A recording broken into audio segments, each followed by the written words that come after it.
Hello dear students, once again welcome back to our channel Gyan lab. So finally आपके अब सिर्फ 2 chapters बचे हैं जो आपको मैं प्रोवाइड कर रही हूं और इन चैप्टर्स में से 3 मई को भी आपके नीट के पीवाईक्यूज पूछे गए थे और अब 21 जून को जो एग्जाम होने वाला है, हो सकता है कि उस एग्जाम में भी इन चैप्टर्स में से कुछ एमसीक्यूज पूछे जा सके।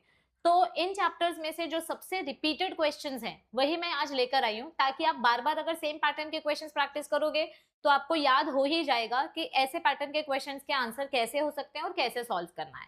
चलो फिर देर किस बात की है, स्टार्ट करते हैं। सबको आंसर नीचे कमेंट में करना है ताकि मुझे भी पता चले कि किसके कितने आंसर्स करेक्ट हैं और आपको भी पता चलना चाहिए कि आपका स्कोर क्या बन रहा है। ठीक है, सो लेट्स स्टार्ट। ये रहा अपना first MCQ. Each of the following characteristics represent a kingdom proposed by Whittaker. Okay. Arrange the following in increasing order of complexity. 3rd मई को विटेकर के किंगडम सिस्टम के ऊपर एक क्वेश्चन आया था। 3rd मई को इसमें एक क्वेश्चन पूछा गया था। तो क्वेश्चन ऐसा था जो हमने अभी कल ही सॉल्व किया। क्वेश्चन क्या था कि विटेकर ने जो क्राइटेरिया दिया था किंगडम सिस्टम के लिए, उसमें से कौन सा क्राइटेरिया इंक्लूडेड नहीं था। तो फ्लैजेला वाला जो ऑप्शन था वो इंक्लूडेड नहीं था। ये आपको 3rd मई को पूछा गया था। तो विटेकर सिस्टम के ऊपर आपको क्वेश्चन पूछा जा सकता है। बताओ क्या आएगा इसका। आपको कॉम्प्लेक्सिटी लेवल अरेंज करना है। सबसे कम कॉम्प्लिकेटेड ऑर्गेनिज्म है प्रोकैरियोट्स। तो प्रोकैरियोट्स के साथ शुरुआत करेंगे, यानी first option will be C. ये आंसर कट कर दो, ये आंसर कट कर दो। सेकंड दोनों का ई है तो ये भी करेक्ट है। फिर यूकैरियोट्स विद सेल्यूलर बॉडी। उसके बाद ये ऑप्शन भी करेक्ट है, मल्टीसेल्यूलर हेटेरोट्रोफ्स। अब मल्टीसेल्यूलर हेटेरोट्रोफ्स विथ सेल वॉल, ये 3rd लेवल है कॉम्प्लेक्सिटी का। अब इसके बाद पहले ऑटोट्रॉफ्स आएंगे, यानी कि eukaryotic autotrophs with tissue organ and then eukaryotic heterotrophs with tissue organ, यानी सी ए ई, ये 3 ऑप्शन करेक्ट है। उसके बाद चौथा ऑप्शन आएगा ऑटोट्रॉफ्स वाला, यानी कि डी वाला, और फिर 5वां ऑप्शन आएगा बी वाला, यानी your right answer will be option number D. Correct. Next question. Given below are 2 statements. Mycoplasma can pass through less than 1 micron filter size. Yes, क्योंकि इसकी साइज 0.5 या 0.3 होती है। Mycoplasma are bacteria with cell wall. ये statement गलत है। Statement 1 correct है, but statement number 2 is wrong. Next, methanogens belong to dash. Methanogen कौन सी कैटेगरी को बिलोंग करते हैं। मिथेनोजेन नाम सुन के एक चीज तो आपके दिमाग में बत्ती जल जाती है कि ये बायोगैस प्रोडक्शन में यूज होते हैं, मिथेनोजेनिक बैक्टीरिया, और ये सबसे ज्यादा स्ट्रेसफुल कंडीशंस में भी सर्वाइव कर सकते हैं। सो ये जो बैक्टीरिया है ये आर्की बैक्टीरिया की कैटेगरी में आएंगे, यानी एक्सट्रीमोफाइल्स की कैटेगरी में। Next question. The primitive prokaryotes responsible for production of biogas from the dung of ruminant animals include dash। कौन से ऐसे बैक्टीरिया हैं जो हमको गोबर में मिलते हैं। सिंपल सा क्वेश्चन ट्रांसलेट किया है।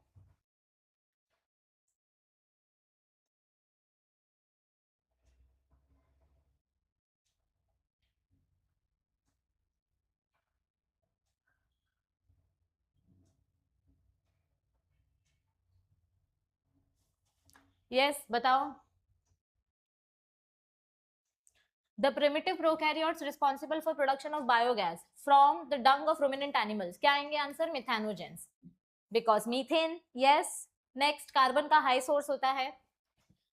Curing of tea leaves is brought about by the activity of dash. Basically इसका मतलब होता है विथरिंग या फिर विल्टिंग। तो ये किसके वजह से होता है। टी लीव्स का जो विथरिंग प्रोसेस होता है ये किसके वजह से होता है, बताओ फटाफट से। सो आंसर क्या आएगा इस क्वेश्चन का, bacteria. Correct. Next question. Basophilic prokaryotes are found growing in which condition. Basophilic bacteria हमको कहां देखने को मिलेंगे, डीप मरीन सेडिमेंट्स में, या water containing high concentration of barium hydroxide, या फिर sea water which is enriched with salt, soluble salt, grow slowly in highly alkaline frozen lakes। तो आंसर क्या आएगा, in deep marine sediments, they will be found over this environment। In bacteria plasmid is dash, ये तो हमने 11th standard में पढ़ा है। Plasmids are extra chromosomal double stranded self replicating DNA. तो प्लाज्मिड्स कैसे होते हैं? Extra chromosomal double stranded material. Okay, याद रखो डबल स्ट्रैंडेड होते हैं। The hereditary material present in bacterium E coli is dash. अभी जस्ट मैंने बताया ई कोलाई एक प्रोकैरियोटिक ऑर्गेनिज्म है, तो इसका जो हेरिडिटरी मटेरियल है, इस ई कोलाई के पास प्लाज्मिड भी होता है और इसका खुद का डीएनए भी होता है। तो इसके खुद के डीएनए का स्ट्रक्चर कैसा है? It is also double stranded. Okay, next, match list 1 with list 2। Okay, चलो देखते हैं। यूग्लिनॉइड एक ऐसा प्रोटिस्ट है जो प्लांट जैसा भी काम करता है, एनिमल जैसा भी काम करता है। तो ये दोनों मोड ऑफ एक्शन दिखाता है। दिन में फोटोसिंथेसिस करेगा, रात में हेटेरोट्रोपिक मोड ऑफ न्यूट्रिशन करेगा, फ्लैजेला की मदद से स्विम होगा। तो ए का आंसर आएगा 4। ठीक है, ये कट। डायनोफ्लैजेलेट्स, स्लाइम और प्लाज्मोडियम एक पैरासाइटिक है, ये तो बहुत सिंपल है। डी का आंसर आएगा 1, ये भी कट हो गया, एलिमिनेट हो गया। अब स्लाइमी मोल्ड्स और डायनोफ्लैजेलेट्स ये फोटोसिंथेटिक हैं और ये सैप्रोफाइटिक है। तो सी का आंसर है 2 और 2 का आंसर है, मतलब बी का आंसर है 3। So answer is option number C. Next question, which of the following organisms are known as chief producers in oceans? Oceans में सबसे ज्यादा बायोमास प्रोड्यूस करने वाले ऑर्गेनिजम्स कौन से हैं? बताओ, डायनोफ्लैजेलेट्स, डायएटम्स, साइनोबैक्टीरिया या यूग्लिनॉइड्स? क्या आएगा answer? Yes, diatoms, they are the most biomass producing organisms.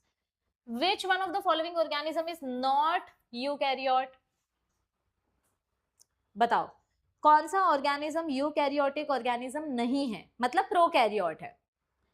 Paramecium, Euglena, amoeba, E coli? क्या आएगा आंसर? साइंटिस्ट लोगों का फेवरेट बैक्टीरिया कौन सा है? E coli. It is a prokaryote, it is not a eukaryote. Okay, फिर से match खेलना है। राइजोपस, ये सारे फंगस है, ये सारे एक पर्टिकुलर टाइप के फंगस है। Agaricus is our basic.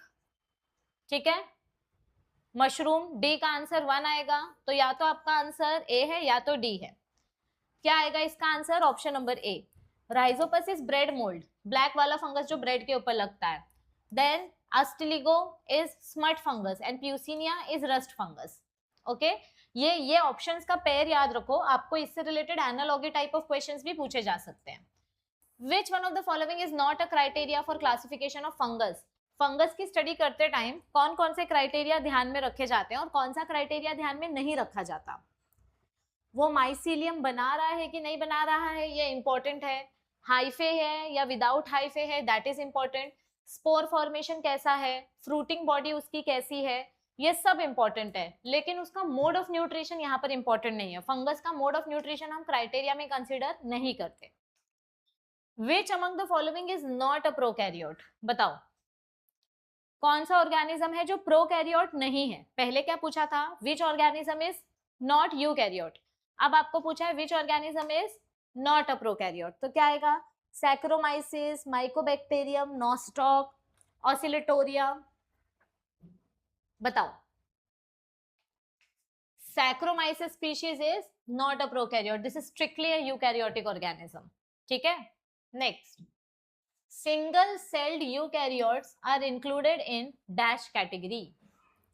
Single celled eukaryotes को हम कौन सी कैटेगरी में इंक्लूड कर सकते हैं? बताइए।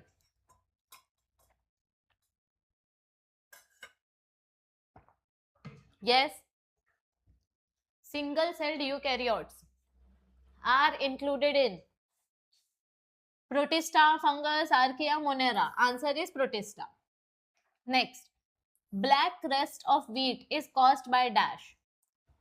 रस्ट फंगस हमने प्यूसिनिया स्पीशीज बोला था ना, अभी जस्ट हमने पढ़ा था। Puccinia species is rust fungus, तो black rust is caused by this particular species. Which fungal disease spreads by seed and flowers? Seed और फ्लावर्स की मदद से कौन सा फंगस इन्फेक्शन फैलता है? Loose smut of wheat, corn smut, covered smut of barley, soft rot of potato? बताओ,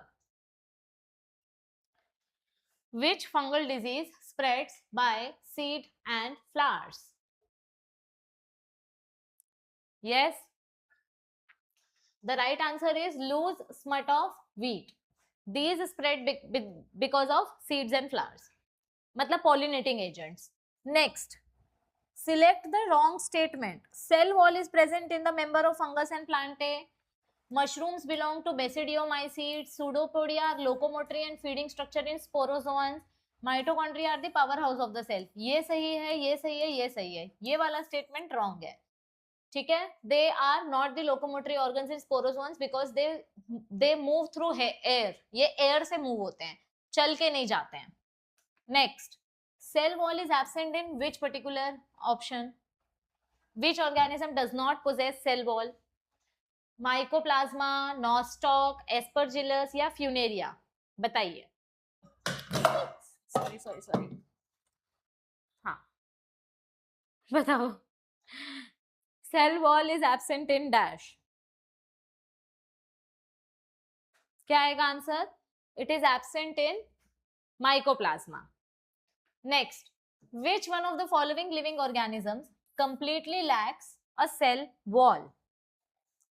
कौन सा ऐसा ऑर्गेनिज्म है जिसके पास सेल वॉल है ही नहीं? Which organism completely lacks cell wall? बताओ. Cyanobacteria, sea fan, Saccharomyces, blue green algae, sea fan. Next, which of the following is correct about viroids? ये तो वायरसेस से भी छोटे होते हैं, तो इसमें कौन सा जेनेटिक मटेरियल होता है? They have RNA with protein code. They have free RNA without protein code. They have DNA with protein code. They have free DNA with protein code. DNA तो confirm नहीं होता है इनके पास. They have RNA but they don't have protein code. Okay. Next, mad cow disease in cattle is caused by an organism which has dash. Mad cow disease कैसे होता है, कब होता है, किसको होता है? बताओ. Yes.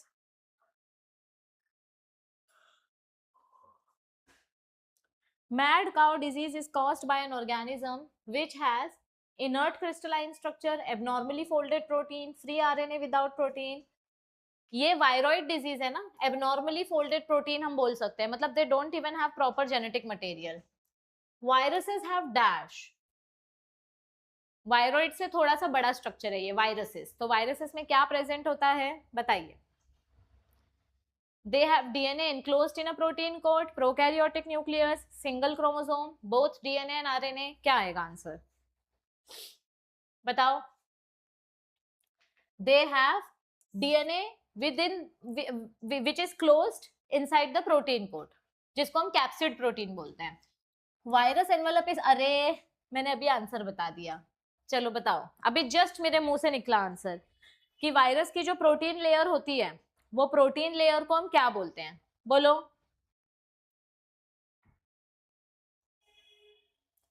Virus envelope is known as capsid protein.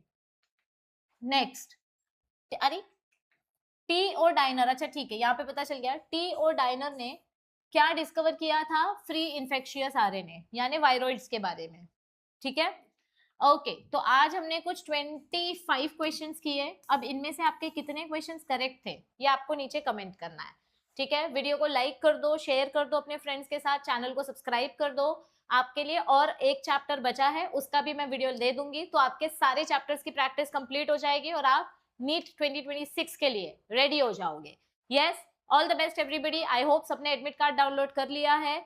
Dress code video अच्छे से देख कर जाओ और अपने लिए मेंटली प्रिपेयर्ड हो जाओ कि आपको बस पेपर अच्छे से देना है, यहाँ वहां की कोई भी बात नहीं सोचनी है. ठीक है, bye bye, take care, see you all.